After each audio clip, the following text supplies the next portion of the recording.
মায়ার প্রেমগাথা সিজন ১ পর্ব সংখ্যা ৫৭। লেখনীতে রিক্তা ইসলাম মায়া। গল্প পাঠে আমি অরোরা ইসলাম। তিন কবুলে মায়ের বিয়েটা সম্পন্ন হয়ে যেতে শফিকুল ইসলাম নাদিমের হাতে মায়ের কম্পিত ঠান্ডা হাতটা সঁপে দিল। দুই পরিবারের উপস্থিতিতে ঘরোয়া বিয়ে সম্পন্ন হয়েছে মায়া আর নাদিমের। বিয়েটা মায়ার ছোট ফুপির গ্রামের বাড়ি থেকেই হলো। চেয়ারম্যান পরিবারের সদস্যরা বরযাত্রী সমেত মাত্র ২ গাড়িতে করে ১৫ জন সদস্য আসলো। মায়ার গায়ে লাল টুকটুকে বেনারসি, মাথায় লাল দোপাট্টা, সিঁথিতে গোল্ডের টিকলি ঝুলছে, কানে ঝুমকো, গলায় স্বর্ণের হার, দুহাতে দুটো স্বর্ণের চুড়িতে মায়ের সাদামাটা সাজ কমপ্লিট। অসুস্থ মায়ের তীব্র জ্বরের তোপে মেকআপ করালো না কেউ। শুকনো ঠোঁটে ওই একটু লাল লিপস্টিক দিয়েছিল নাদিমের বড় বোন রূপা। অল্প সাজেও যেন মায়ার রূপ চকচক করছিল। ভেজা চোখ, লাল মুখের দুর্বলতায় নুইয়ে জড়িয়ে ধরে আছে রাফাকে। শফিকুল ইসলাম মায়াকে যখন নাদিমের হাতে সঁপে দেয়, তখনও মায়ার রাফাকে জড়িয়ে দাঁড়িয়ে। নাদিমের বড় বোন রূপা এগিয়ে গিয়েছিল মায়াকে ধরতে, কিন্তু মায়া বা রাফা কেউ কাউকে ছাড়ল না এত মানুষের ভিড়েও। মায়ার দুহাত ভর্তি ল্যাপটানো মেহেদি গায়ে তীব্র জ্বরে রাফাকে জড়িয়ে দাঁড়িয়ে, অন্য হাতটা নাদিমের হাতের ওপর। উপস্থিত সকলে মায়াকে নাদিমের হাতে সঁপে দিয়ে বউ বিদায় করার তাড়া দিল। মায়া হু হা কিছুই বলল না, কেমন মূর্তি পাথরের ন্যায় সকলের সঙ্গে হাঁটলো বাড়ির গেট পেরিয়ে গাড়ি অবধি। মায়া বা রাফা তখন দুজন দুজনে চেপে দাঁড়িয়ে, কেউ কাউকে ছাড়তে নারাজ। এটা নিয়ে অবশ্য বড়দের মাঝে দৃষ্টিকটু করছিল, দুজন আলাদাও করতে চেয়েছিল, কিন্তু সবকিছুর ঊর্ধ্বে গিয়ে মায়া বা রাফাকে কেউ কাউকে ছাড়ল না, বড়দের শাসানোতেও না। অবশেষে মায়ের সঙ্গে রাফাকেও দেওয়া হলো। মায়ের অসুস্থতার বিষয়টি বিবেচনা করে সবার এমন সিদ্ধান্ত নেওয়া। বিদায় বেলাও মায়া নিজের পরিবারের কারোর সঙ্গে কথা বলল না, আর না চোখ আউড়িয়ে কাউকে দেখার চেষ্টা করলো। সকলের চোখেই পানি, বিশেষ করে মায়ের মা রেহেনা বেগমের নিশ্চুপ কাঁদছে দাঁড়িয়ে। ওনার অসুস্থ মেয়েটাকে এক প্রকার গলায় পা দেওয়ার মতো করে বিয়েটা দিয়ে দিয়েছে সবাই। আল্লাহ জানে সবটা কিভাবে সামলিয়ে ওঠেন ওনার ছোট মেয়েটা। বরের গাড়িতে মায়া রাফা দুজনই পাশাপাশি বসে। মায়া ঢলে রাফার কোমর জড়িয়ে কাঁধে মাথা ফেলে বসে। নাদিম শ্বশুরবাড়ির সকলের থেকে বিদায় নিয়ে মায়ের অপর পাশে উঠে বসতে বসতে কোমল চোখে নুইয়ে পড়া মায়ের দিকে তাকালো। ততক্ষণে সামনে থেকে ড্রাইভারের সঙ্গে রূপার জামাই উঠে বসলো। গাড়ি লাইট কমিয়ে স্টার্ট দিতে নাদিম নরম হাতে মায়ের হাত টানতে চাইলো, মায়াকে নিজের কাঁধে শোয়াতে। কিন্তু নাদিমের হাত মায়ের বাহু ছুঁতে ঝাটকা মেরে ছিটকে ফেললো রাফা। কেমন শক্ত গলায় তৎক্ষণাৎ নাদিমকে শুধালো, মায়া অসুস্থ ভাইয়া, ও আমার কাছেই থাকুক। রাফার শক্ত গলার কথাই কেমন কপাল কুঁচকে আসে নাদিমের। মায়া অসুস্থ সেটা সে কয়েকদিন আগে থেকেই শুনেছিল। শফিকুল ইসলাম বলেছিল ব্যাপারটা। সব জেনে শুনে সে মায়াকে বিয়ে করছে, কারণ তার শখের নারী হচ্ছে মায়া। ভালোবাসার মানুষের অসুস্থতায় হাত ছেড়ে দেওয়ার মতো ছেলে সে নয়, বরং যত্নে আগলে রাখার মানুষ। ভালোবাসার মানুষের অসুস্থতা তার হৃদয়টা পোড়াচ্ছে। ইনশাল্লাহ খুব দ্রুত সে মায়াকে সুস্থ করে তুলবে, যত্ন সহকারে তার বুকে ঠাঁই দিবে। গ্রামের ইট পাথরের রাস্তা, বরযাত্রীর দুটো গাড়ি পরপর রাস্তায় উঠল। বরের গাড়িটা পেছনে, সামনে নাদিমের পারিবারিক গাড়িটা এগিয়ে। ফুলে ফুলে সাজানো বরের গাড়িটা অনেকটাই পিছনে। অন্ধকার রাস্তায় চাঁদের দেখা নেই, আর না আছে রাস্তার মাঝে দাঁড়িয়ে থাকা ল্যাম্পপোস্টের হলুদ আলো। অন্ধকার রাস্তায় গাড়ি হেডলাইটের আলোয় আলোকিত রাস্তা। পরিবেশ শীতল, ঠান্ডা হাওয়া বইছে বাইরে। রাস্তার কুকুরগুলো ঘেউ ঘেউ শব্দ করছে থেকে থেকে। সময় ৭টা ৪৫ ঘরে। জনমানবহীন রাস্তাটা কেমন মধ্যরাতে নিশি লেগে আছে। এমন রাস্তায় সাই সাই করে ধুলো উড়িয়ে হঠাৎই বরের গাড়ির মুখোমুখি হলো পরপর তিনটে গাড়ি। তিনটের দুটো গাড়ি জিপ, একটি কালো মার্সিডিজ। আকস্মিক ঘটনায় গাড়ির তাল সামলাতে না পেরে অ্যাক্সিডেন্টের ভয়ে দুহাতে স্টিয়ারিং ঘুরিয়ে গাড়ি থামালো ড্রাইভার। গাড়ির ভেতরে থাকার মায়া রাফা দুজনই সামনে ঝুঁকে পড়লো দ্রুততায়। দুজনকে দুহাতে বাঁচালো নাদিম। তারপরও গাড়ির ভেতরে থাকা সবাই অল্প স্বল্প ব্যথা পেল। নাদিম হাতে ব্যথা পেয়েও মায়া রাফাকে দুহাতে ধরে ড্রাইভারের থেকে জানতে চাইবে কি হয়েছে, তার আগেই গাড়ির স্বচ্ছ গ্লাসের ভিতর দিয়ে চোখে পড়ল পরপর তিনটে সাদা গাড়ি থেকে লাফিয়ে নামা দলবলদের।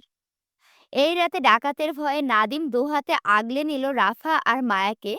যদিও রাফা নাদিমের হাতটা ছিটকে ফেলতে গিয়েও বাহিরে ডাকাত দলের হইচই মায়াকে নিয়ে ভয়ে সিটিয়ে গেল গাড়িতে।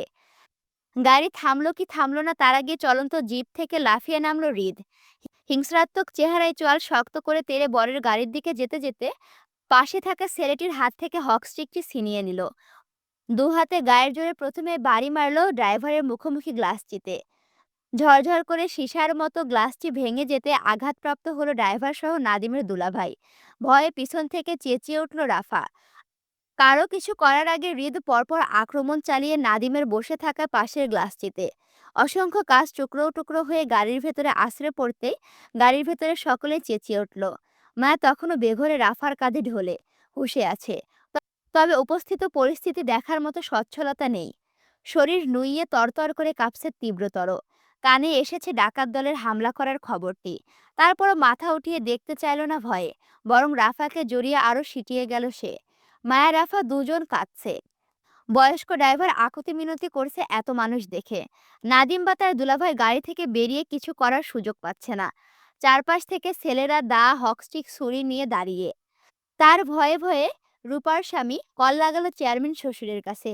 রিসিভ হতে ওপাশ থেকে কথা বলবে তার আগেই বিরতিহীনভাবে হৃদের আক্রমণ মুঠোফোনটি ছিটকিয়ে পড়ল গাড়িতে। হৃদের হুঙ্কার ছাড়া চিৎকারে গায়ের পশম দাঁড়িয়ে যাওয়ার মতন। হকস্টিক তুলে একের পর এক গাড়ির কাজ ভাঙছে হিংস্রতায়। হুঙ্কারের চিৎকারে আওড়াচ্ছে হৃদ, আমি বলেছিলাম আমার সাথে বেইমানি করবি না, তারপরও কেন বেইমানি করলি? কেন আমার অসুস্থতার সুযোগ নিয়ে অন্যের বউ হয়ে গেলি? কেন? পুনরায় একই ভঙ্গিতে হৃদ প্রাণপূর্ণ শক্তিতে অপর দরজার কাছে বাড়ি দিতে দিতে চিৎকার করলো মায়ের নাম নিয়ে। মায়া, কেন করলি বেইমানি? কেন? আ হৃদের হুঙ্কারের চিৎকারের সঙ্গে পরপর গ্লাস ভাঙার শব্দটা যেন ঝংকার তুলল চারিপাশে। রাগে হিংস্রতায় কথাগুলো বলতে বলতে হৃদ দুহাতে আবারও বাড়ি বসালো দরজায়। ঝরঝরে গ্লাস ভেঙে যেতেই হৃদের চোখ পড়ল গাড়িতে বসা রাফার দিকে। এক হাতে হকস্টিক চেপে অপর হাতে গাড়ির দরজা টানলো খুলতে। লক করা দরজা খুলতে না পেরে পরপর দু হাতে আঘাত করলো দরজাতে। টেনে হিঁচড়ে হৃদ গাড়ির দরজা ভেঙে রাফাকে টেনে ছিটকে ফেললো মায়ের থেকে। রাফা হৃদের পায়ের কাছে মুখ থুবড়ে পড়তে হৃদ আতঙ্কিত মায়ের হাতে থাবা বসালো বের করতে। কিন্তু অপর পাশ থেকে নাদিম মায়ের হাত টানলো বাঁচাতে চেয়ে। মুহূর্তেই হৃদের মস্তিষ্কে আগুন লাগার মতো তেলে বেগুনে জ্বলে উঠল তীর তীর করে। হৃদের চোখে পড়ল মায়ের পাশাপাশি নাদিমকে বর সেজে বসে থাকতে দেখে। তার হিংস্রতা দাউ দাউ করে জ্বলে উঠল যখন দেখলো নাদিম মায়ের বাহু টেনে গা ঘেঁষে বসে আছে। হাতের হকস্টিকটা ফেলে দিয়ে মুহূর্তে থাবা বসালো নাদিমের কলারে। এক হাতে মায়ের বাহু, অপর হাতে নাদিমের কলার চেপে গাড়ি থেকে টেনে হিঁচড়ে বের করলো দুজনকে। নাদিম গাড়ি থেকে বের হলো কি হলো না, তার আগে হৃদ নাদিমকে গাড়ির সঙ্গে চেপে ধরে শক্ত পিঠে কনুই চাপলো নাদিমের গলায়।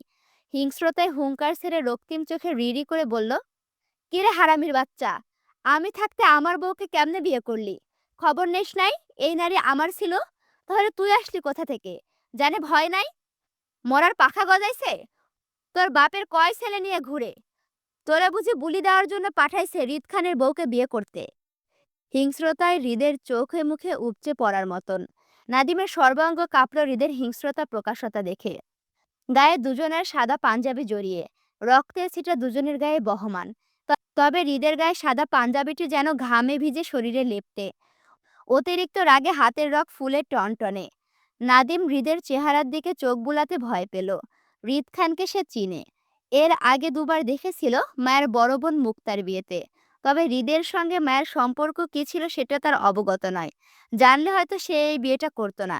কিন্তু এখন দুজনের বিয়ে হয়ে গেছে। মায়া তার বউ, সে মরলেও অন্তত বউয়ের সম্মান বাঁচাবে। হৃদের ভয়ে নাদিমের শরীরে ঘাম ঝরে গেল। আশেপাশে ৩০-৪০টার মতো ছেলেপেলে ঘিরে দাঁড়িয়ে।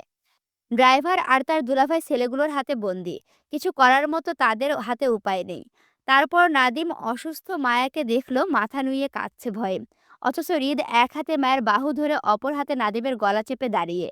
নাদিম ব্যথিত গলায় হৃদের থেকে নিজেকে ছাড়ানোর চেষ্টা না করে বরং মায়াকে বাঁচাতে চেয়ে সে আকুতি স্বরে বলল, মায়াকে প্লিজ ছেড়ে দিন, ও অনেক অসুস্থ, আপনি বরং আমার সাথে কথা বলুন। হৃদের রাগে ঘি ঢালার মতো কাজ করলো নাদিমের কথাটা। তার নারীকে বিয়ে করে তার কাছেই বলছে তার বউকে ছেড়ে দিতে। হৃদ হিংস্রতায় দাঁত পিষে রাগে রিরি করে বলল, দরদ দেখাস দরদ? তোর দরদের তেজ আজ আমিও মাপবো। জান দিতে পারবি এই নারীর জন্য? পারবি? আমি কিন্তু জান দিতে পারবো এই নারীর জন্য, দেখবি, দাঁড়া। কথা বলতে বলতে হৃদ হুংকার ছাড়ার মতো সঙ্গে সঙ্গে ডাকলো আসিফকে। আসিফ! আসিফ! সঙ্গে সঙ্গে আসিফ দৌড়ে আসার মতো একটা হক স্টিক নিয়ে আসলো। থাবা বসানোর মতো ছিনিয়ে নিয়ে আঘাত বসালো নাদিমের মাথায়। হৃদ এলোমেলো হাতে নাদিমকে আঘাত করতে দেখে ড্রাইভার আর নাদিমের দুলাভাই আটকে উঠল ভয়ে। এইভাবে মারতে থাকলে নাদিম মারা যাবে নিশ্চিত। তাই দুজন নিজেদের ছাড়াতে চেয়ে চিৎকার করলো নাদিমকে বাঁচাতে। কিন্তু পাশে হৃদের ছেলেপেলের হাতে বন্দি পড়ল তারা। অথচ নাদিমের চিৎকারে শান্ত পরিবেশটা অশান্ত হয়ে উঠল মুহূর্তে। নাক মুখ হাত কপাল সর্বাঙ্গ ফেটে রক্ত ঝরল চুইয়ে চুইয়ে। মায়ার হৃদের উপস্থিতি টের পেয়েছিল গাড়িতে বসেই। কিন্তু হৃদের হিংস্রতায় আর নিজের তীব্র অপরাধ বোধে আগাতে পারেনি এতদিন পর স্বামীকে সুস্থ পেয়েও। এখনকার গল্পটা ভিন্ন। এখানে মায়া বেঈমান নারী। তাই মায়ের হাতে করার মতো কিছু ছিল না। এই মুহূর্তে নাদিমকে মার খেতে দেখেও মায়া কিছু বলতে বা করতে পারল না। আর না জায়গা থেকে নড়াচড়া করলো। নাদিমকে রক্তাক্ত করে যখন হৃদের মন ভরল না, তখন পুনরায় চিৎকার করে বলল, আসিফ, আমার বন্দুক দে। বলতে বলতে হৃদ নিজেই তেড়ে গেল আসিফের দিকে। থাবা মেরে আসিফের থেকে বন্দুক ছিনিয়ে নিয়ে দু হাতে টেনে ট্রিগার অন করলো নাদিমের দিকে এগোতে এগোতে। নাদিমের দুলাভাই আহাজারি চিৎকার করে উঠল যখন দেখলো হৃদকে বন্দুক হাতে নাদিমের দিকে যেতে। তিনি মায়ের কাছে নাদিমের জীবন বাঁচাতে সাহায্য চাইলে মায়া ফুপিয়ে শব্দ করে কেঁদে উঠল ভয়ে। মায়ের কান্না হৃদের কানে যেতেই হৃদের পথ ঘুরে যায়। নাদিমের দিকে তেড়ে যাওয়া পথ মায়ের দিকে ঘুরে যায়। এক হাতে মায়ের বাহু টেনে ঠাস করে গাড়িতে ঠেকালো পিঠ। মায়ের পিঠের ব্যথায় কুকরিয়ে উঠতে হৃদ শক্ত হাতে মায়ের গলা চেপে মুখের ভেতর বন্দুক ঠেকিয়ে হিংস্রত্বে গর্জে উঠে রাগে রিরি করে বলল, মেরে দেই, দেই মেরে, বুক কাঁপে নাই, জানের ভয় নাই? কত বড় কলিজা নিয়ে ঘুরিস তুই? আমার বউ হয়ে অন্যের নামে কবুল বললি কিভাবে? আমার কথা মনে আসে নাই? আমি ফিরবো তুই জানতি না? আমার অসুস্থতার সুযোগ নিয়ে অন্যের বউ হয়ে গেলি? তোর বউ হওয়ার এত শখ? বউ বাসর করবে জামাইয়ের লগে? বাসর? তোর জামাইকে মেরে তোকে বিধবা বানিয়ে তারপর আমি যাব। কি ভেবেছিস আমি ফিরবো না? মরে গেছি? দেখ তোর জব হয়ে ফিরে এসেছি। এবার তোকে কে বাঁচাবে আমার থেকে? তোর জামাই? ওয়েট। হিংস্রতায় হৃদ হিতাহিত অজ্ঞ হয়ে পড়ল। সে যেন নিজের মধ্যে নেই। বিয়ে করা বউ তার ভালোবাসার মানুষ। সেই বউকে যখন অন্য কেউ জড়িয়ে ধরে বসে থাকে, তখন দুনিয়া ধ্বংস করার মতো আগুন জ্বলে উঠে ভেতরে। সবকিছু ভেঙে গুড়িয়ে দেওয়ার মতন তোলপাড় মনে হয়। আজ সে সঠিক সময়ে না আসলে তাহলে কি করতো তার বউ? অন্যের বাসরে ঘোমটা দিয়ে অপেক্ষা করতো দ্বিতীয় স্বামীর জন্য? নিজের মনস্তাত্ত্বিক ভাবনায় খিচে পায়ের রক্ত মাথায় উঠে গেল হৃদের। দপদপ করে শিরা উপশিরায় জ্বলল হিংস্রতায়। তার বউ তাকে জীবিত রেখে আরেকটা বিয়ে করে ফেলেছে, সেটা যেন সে মানতে পারছে না। রাগে হিংস্রতায় জ্ঞান হারিয়ে হাতের বন্দুকটা মায়ের মুখ থেকে বের করে নাদিমের দিকে তাক করে গুলি করতে চাইলে মুহূর্তে হাত টেনে ধরে মায়া। খোলা আকাশের গুলি ছুড়ে যেতেই হৃদের হিংস্রতা দ্বিগুণ প্রকাশ পায়। মুহূর্তের মাঝে মায়ের গালে থাপ্পড় পড়ল রাগে। পরপর একইভাবে দ্বিতীয় থাপ্পড়টা বসাতে বসাতে বলল, স্বামীর জন্য দরদ দেখাস? এত ভালোবাসা তোর? তাহলে আমার সাথে নাটক করলি কেন? তোরে বলেছিলাম না আমার সাথে বেইমানি না করতে? তাহলে কেন করলি? আমাকে সস্তা পেয়েছিস সেজন্য? কথাগুলো বলতে বলতে হৃদ পরপর আরো একটা থাপ্পড় বসালো মায়ের অপর গালে। মায়ের মাথার টিকলি, গলার হার, দোপাট্টা টেনে ছিঁড়ে ফেলতে ফেলতে হৃদ একইভাবে বলল, এসব কি পড়েছিস তুই? খোল, খোল সব। আমি কি ভালোবাসতাম না তোকে? কেন অন্যের বউ হতে গেলি? কেন আমার ভালোবাসাটাকে হারাই করে দিলি? কেন বিয়ে করলি? মরে যেতি, তারপরও এই বিয়ে কেন করলি তুই? মায়ের ঠোঁটে লিপস্টিক লেপটে পাঞ্জাবিতে হাত দিয়ে হৃদ ডোলে পরিষ্কার করতে করতে বলল, এই লিপস্টিক কার জন্য পরছিস তুই? জামাইয়ের জন্য? আমি আদর করতাম না তোকে? তাহলে কেন বউ সাজতে গেলি? তোর স্বাস্থ্য আমার জন্য ছিল। তাহলে সেখানে কেন অন্য কাউকে আসতে দিলি? এই শাড়ি ওই ছেলে দিয়েছে না তোকে? খোল এটা, খোল। বলতে বলতে হৃদ দু হাতের থাবায় মায়ের গায়ের বেনারসিটা টেনে খুলতে চাইলে মায়ের ইজ্জতের ভয়ে তৎক্ষণাৎ দু হাতে হৃদকে জাপটে জড়িয়ে ধরে ফুপিয়ে কেঁদে উঠে আকুতি স্বরে বলল, প্লিজ আমাকে অসম্মান করবেন না এতগুলো মানুষের সামনে। আমি আপনার থেকে অনেক দূরে সরে যাব, আর আসবো না সামনে। তারপর আমাকে অসম্মান করবেন না প্লিজ। আপনার পায়ে পড়ছি আমি, দয়া করুন প্লিজ। মায়ের কথাগুলো শেষ হতে হতে হৃদ মায়াকে সিটকে নিজের থেকে দূরে সরিয়ে ফেলতে ফেলতে বলল, তুই নোংরা হয়ে গেছিস। তোর শরীর নোংরা হয়ে গেছে। এই শরীরে অন্য পুরুষের ছোঁয়া লেগে আছে। তাই এই শরীর নিয়ে কখনো আমাকে ছুতে আসবি না। আমার জন্য তুই অপবিত্র হয়ে গেছিস। তোকে হৃদের কথা শেষ হওয়ার আগেই পেছন থেকে হৃদের ওপর আক্রমণ করলো কেউ। হৃদ বুঝে ওঠার আগেই জুঁইয়ের বাবা সাজিদুল ইসলাম হৃদের কাঁধে টেনে মুখ বরাবর ঘুষি বসাতে বসাতে বামে ঝুঁকে গেল হৃদ। মায়া আঁতকে উঠে সাজিদুল ইসলামকে থামাতে চাইলে তিনি মায়াকে হাতের ধাক্কায় দূরে সরিয়ে ফেলে পুনরায় হৃদকে ধরতে যাবে। তার আগে হৃদ ওনার হাত চেপে মুচড়িয়ে পরপর ঘুষি বসালো জুঁইয়ের বাবা সাজিদুল ইসলামের মুখে। মায়ের চিৎকার আর থমথমে পরিবেশে সকলে থমকে দাঁড়িয়ে গেল। বরের বাড়িতে ডাকাত পড়েছে খবরটা শুনে সাজিদুল ইসলামের সঙ্গে মায়ের পরিবারের সকলে লাঠিসোঁটা নিয়ে এসেছিল টর্চ হাতে হাতে। মায়ের বাবা মা ফুপা ফুপিরা জুঁইয়ের মা সকলেই থমকে আছে উপস্থিত পরিবেশ দেখে। হৃদের হাতে বেদম মার সাজিদুল ইসলামকে খেতে দেখে চিৎকার করে এগিয়ে গেল জুঁই ও ওর মা। মুহূর্তে সাজিদুল ইসলামের ওপর মা মেয়ে দুজনে আড়াআড়ি ভাবে পড়ে গেল বাঁচাতে গিয়ে। আসিফ বাধ্য হয়ে এগিয়ে এলো হৃদের দিকে। ছেলেপেলেদের নিয়ে হৃদকে দুহাতে জাপটে ধরে আটকালো, মায়ের পরিবারকে আঘাত করতে না দিয়ে।